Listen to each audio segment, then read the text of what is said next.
Maharashtra police टाइम्सच्या बातम्या पाहण्यासाठी आमच्या चॅनलला सबस्क्राइब करा आणि बेल आयकॉन प्रेस करा। नमस्कार, मी सुधा, महाराष्ट्र पोलीस टाइम्स मध्ये आपलं स्वागत आहे। पाहूयात आता महत्त्वाची बातमी। नमस्कार, आपण पाहत आहात Maharashtra police time news. Solapur जिल्ह्यातील उळे उपकेंद्राच्या अंतर्गत येणाऱ्या अनेक गावांमधील वाड्या वस्त्यांवरील सिंगल फेज वीज पुरवठा अचानक खंडित करण्यात आल्याने शेतकरी आणि नागरिक सध्या भीषण अंधाराचा सामना करत आहेत। MSEBने लोड शेडिंगचे कारण देत हा वीज पुरवठा बंद केला आहे, ज्यामुळे स्थानिक प्रशासनाविरोधात तीव्र संताप व्यक्त केला जात आहे। उळे उपकेंद्राच्या अंतर्गत येणाऱ्या कासेगाव, गंगेवाडी, उळे, उळेवाडी, वडजी, बक्षी हिप्परगा आणि वरळेगाव या गावांमधील सर्व वाड्या वस्त्यांवर गेल्या काही दिवसांपासून भीषण परिस्थिती निर्माण झाली आहे। यापूर्वी नियमित सुरू असलेला सिंगल फेज लाईटचा पुरवठा MSEBने अचानक बंद केला आहे।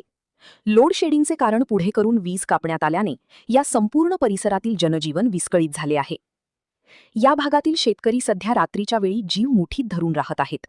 अंधाराचा फायदा घेऊन रात्रीच्या वेळी साप, घोणस यांसारखे अत्यंत विषारी आणि धोकादायक सरपटणारे प्राणी वस्त्यांवर निघत आहेत। यामुळे शेतकऱ्यांच्या आणि त्यांच्या कुटुंबाच्या जीवाला मोठा धोका निर्माण झाला आहे।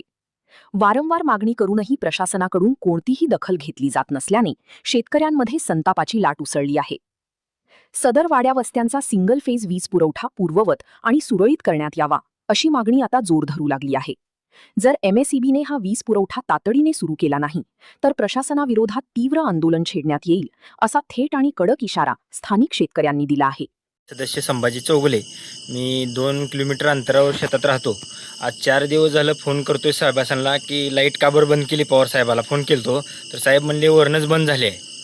म्हणलं काय प्रोसिजर आहे सर साहेब, म्हणलं असं काय बंद केले अचानक, तुम्ही कल्पना दिलं ना काय नाही।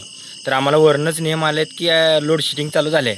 म्हणलं साहेब आम्हाला कल्पना तर द्यायची, तर त्यांनी न कल्पना देता बंद करून घेतली लाईट। आता पावसाची दिवस आहे, ते आम्ही 2 किलोमीटर अंतरावर शेतात राहायला आहोत, तर काय बी करून लाईट चालू करून द्यावी ही प्रशासनाला विनंती आहे। लाईट होती आता लाईट बंद झाली, आता काय करायचं आम्ही?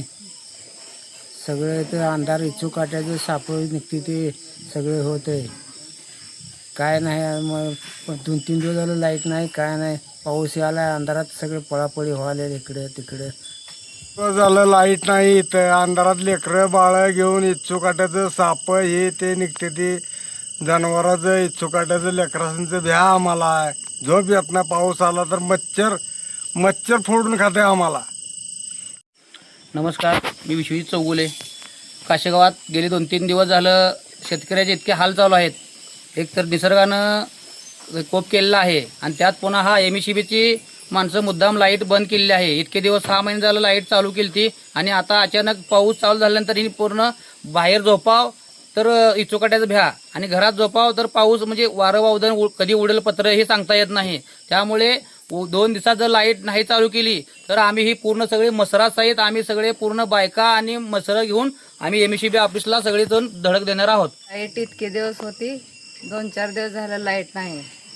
रानात आम्ही कसं राहायचं, इचू काट्याचं साप हे मोठे मोठे, गावानी जागा नाही तर म्हणून शेताने येऊन राहिला लाईट होती म्हणून, तर आता लाईट नाही 2-4 दिवस झाले।